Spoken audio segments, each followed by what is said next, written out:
எப்படி இருக்கும் அப்படிங்கிறத பார்ப்போம். ஸோ லாஸ்ட் வீக்கில் 3 நாள் தான் ட்ரேடிங் செஷன். Thursday நம்ம மார்க்கெட்டு நிஃப்டி சென்செக்ஸ் ரெண்டுமே நல்லா பாசிட்டிவாக க்ளோஸ் ஆகிருந்துச்சு. ஆனால் இப்போ சுச்சுவேஷன் கொஞ்சம் வேறு மாதிரி இருக்குது.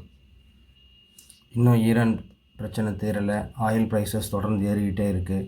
ஸோ நிஃப்டி நான் ஒரு கட்டத்தில் 165 பாயிண்ட்ஸ் டவுனில் பார்த்தேன் இன்றைக்கி.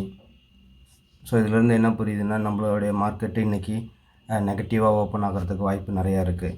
ஸோ பேனிக்கில் எந்த டெசிஷனும் எடுக்காமல் வெயிட் பண்ணி ஒரு 30 மினிட்ஸ்க்கு அப்புறம் ட்ரெண்டு கன்ஃபார்ம் ஆனதுக்கப்புறம் நீங்கள் பொறுமையாக வாங்க ஆரம்பிங்க.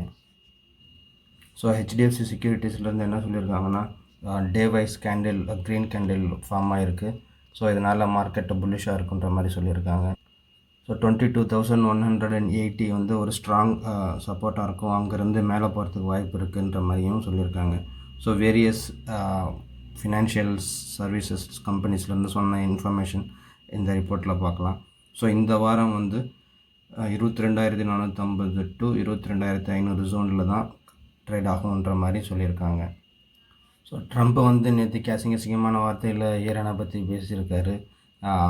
ஆயில் வந்து கண்டிப்பாக $110 மேலே போகும்.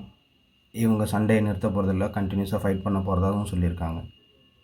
ஸோ போன வாரமும் எஃபிஐ ஒரு 23,000 கோடி கிட்ட விற்றுருக்காங்க. ஸோ போன மாதம் நம்ம பார்த்துருந்தா 1,25,000 கோடி கிட்ட விற்றுட்டு போயிருக்காங்க. ஸோ நம்ம கொஞ்சம் கேர்ஃபுல்லாக இருக்கணும். எப்போ எஃப்ஐஐஸ் திரும்ப வராங்களோ அப்போ தான் மார்க்கெட் இன்னமும் நல்லா வேகமாக ஏறும். Otherwise it will be range bound. So 21,800க்கும் 24,000க்கும் நடுவில் தான் போய்கிட்டு இருக்க மாதிரி நம்மளுடைய சார்ட் சொல்லுது. மணி கண்ட்ரோலிருந்து கிடைச்ச நியூஸு. ஸோ எஃப்ஐஐ வந்து ஹெச்டிஎஃப்சி பேங்க்கில் கிட்டத்தட்ட 35,000 கோடியை விற்றுருக்காங்க. ஸோ ஹெச்டிஎஃப்சி பேங்க் கிட்டத்தட்ட 26% கீழே இறங்கியிருக்கு. நிறையா இஷ்யூஸ் இருக்குது. ஒன்று வந்து அவங்களுடைய சிஇஓ எம்டி வந்து ரிசைன் பண்ணும்போது சொன்ன ரிமார்க்கு, துபாயில் நடந்த ஒரு இன்கரெக்ட் செல்லிங் ஆஃப் பாண்ட்ஸ், இதெல்லாம் கன்சிடர் பண்ணி மார்க்கெட் வந்து ஹெச்டிஎஃப்சி பேங்க்கு கீழே இறக்கிட்டு இருக்காங்க. ஸோ இது புக் வேல்யூ 4லேருந்து இப்போ 2க்கும் கீழே வந்திருக்கு. நல்ல ஆப்பர்ச்சுனிட்டி, கன்சிடர் பண்ணுறதுக்கான ஒரு நல்ல ஆப்பர்ச்சுனிட்டி. 1, 2ன்னு வாங்க ஆரம்பிங்க, ஸ்லோவாக வாங்குங்க.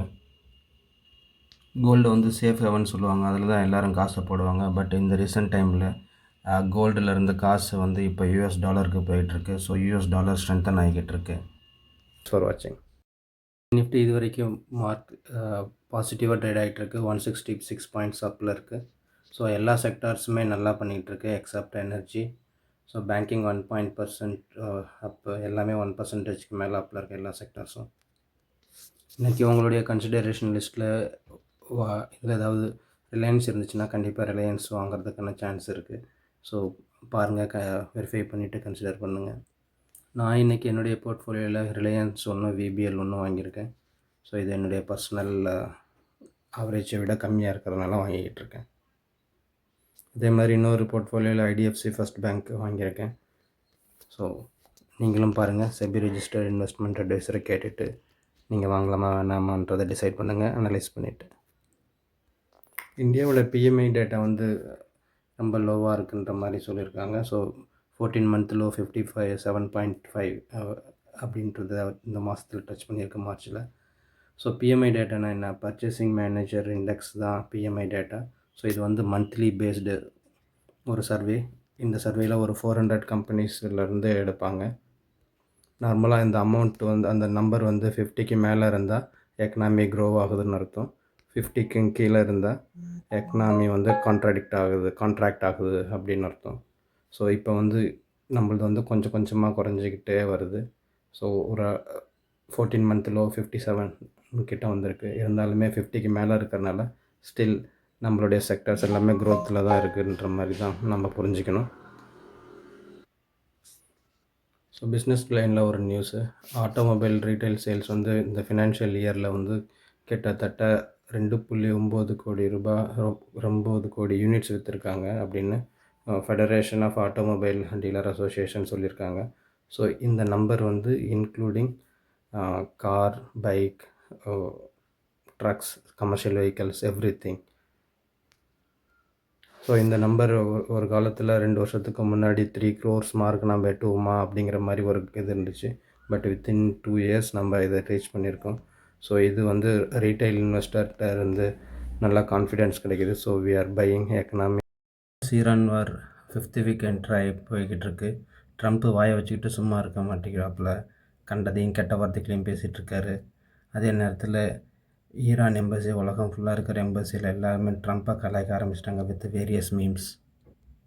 ஸோ அவர் ஓப்பன் த ஃபக்கிங் ஸ்ட்ரைட்ஸ் அப்படின்னு ஒரு போஸ்ட் போட்டிருக்காரு. ஸோ அதில் வந்து நீங்கள் பாஸ்டர்ஸ் நீங்கள் ஓப்பன் பண்ணுங்கள் ஸ்ட்ரைட் ஆஃப் ஹார்மஸ்ன்ற மாதிரி திட்டிருக்காரு. ஸோ அதை கேட்டுட்டு எல்லா ஈரான்காரங்களும் செம்மையாக கலாய்க்க ஆரம்பிச்சிட்டாங்க. ஸோ ட்ரம்ப்பையும் நெத்தன்யாவையும் பேராசைட்ஸுன்ற மாதிரி இங்கே கலாய்ச்சிருக்காங்க. இப்போ வந்து ட்ரம்ப்பு செத்துட்டாருன்னு ஒரு ரூமர்ஸ் போய்கிட்டு இருக்கு. ஸோ ஈரான் வந்து ட்ரம்ப்பை வந்து sore loser brat, get on grip on yourself old man அப்படிங்கிற மாதிரி திட்டி போட்டிருக்காங்க. ஸோ ட்ரம்ப்போட ஹெல்த்து பிரச்சனை இருக்குது, ஹாஸ்பிட்டலைஸ் ஆகிருக்காருன்ற மாதிரி ஒரு ரூமர் போய்கிட்டு இருக்கு. ஸோ ஈரான் கூட சண்டை போடுறது வந்து ஏதோ ப்ளே ஸ்டேஷனில் விளையாடுறதா நினச்சி ஸ்டார்ட் பண்ணிட்டாங்க. ஈரான் ஒன்றும் அவ்வளோ ஈஸியான டார்கெட் கிடையாது அப்படிங்கிற மாதிரி ஈரான் கலாய்ச்சிருக்காங்க. ஒரு பக்கம் பீஸ் டாக்கு இனிஷியேட் பண்ணுறேன்றாங்க, இன்னொரு பக்கம் சண்டை போடுவேன் அழிச்சிருவேன்ற மாதிரிலாம் பேசிகிட்டு இருக்காங்க. ஒயிட் ஹவுஸ் பக்கத்தில் கன்ஃபயர் நடந்திருக்கு. அப்போ வந்து ட்ரம்ப் உள்ளே தான் இருந்திருக்காருன்ற மாதிரி நியூஸ் வந்து. ஸோ இதெல்லாம் ஒரு பக்கம் இருந்தால் ஆயில் ஒரு பக்கம் கீழே இறங்கியிருக்கு. ஸோ சீஸ்ஃபயர் ஆகிறதுக்கு வாய்ப்பு இருக்குது. Iran peace talk, Iran US peace talk வருன்ற நம்பிக்கையில் இன்றைக்கி. அதனால தான் நம்ம மார்க்கெட்டுமே கொஞ்சம் அப்பில் க்ளோஸ் ஆகிருக்கு. ஸோ நிஃப்டி ஒரு 255 பாயிண்ட்டும், சென்செக்ஸ் ஒரு 790 பாயிண்ட்ஸும் ஹையில் ட்ரேட் ஆகி க்ளோஸ் ஆகிருக்கு. நான் வீடியோ ரெக்கார்ட் பண்ணுறதுக்கு முன்னாடி நாஸ்டாக் ஒரு 160க்கு மேலே அப்பில் ட்ரேட் ஆகிட்டு இருந்தது. இப்போ 62 பாயிண்ட்ஸ் அப்பில் ட்ரேட் ஆகிட்டு இருக்கு. So similar pattern in S&P 500 and tau Jones. So எல்லாம் கொஞ்சம் மேலே போயிட்டு அங்கேருந்து மார்க்கெட் கீழே இறங்கிக்கிட்டு இருக்கு. இன்றைக்கி நான் ஹோல்ட் பண்ணுற ஸ்டாக்ஸில் எதையாவது ஆப்பர்ச்சுனிட்டி இருக்கான்னு பார்த்தா மைக்ரோசாஃப்ட்டில் ஆப்பர்ச்சுனிட்டி இருக்குது, ஹோண்டா மோட்டார்ஸ். ஸோ இதில் என்னுடைய ஆவரேஜ் ப்ரைஸ்க்கும் கீழே இருக்கிற ஸ்டாக்ஸு. யூனிலிவர் நல்ல வேல்யூவேஷனில் இருக்குது. ஸோ அதையும் பார்க்கலான்ற மாதிரி ஐடியாவில் இருக்கேன்.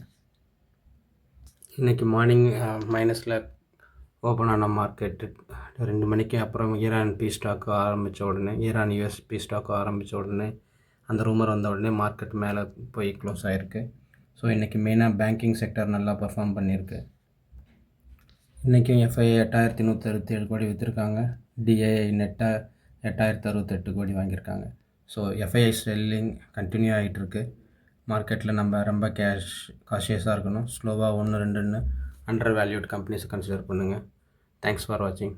Please subscribe my channel.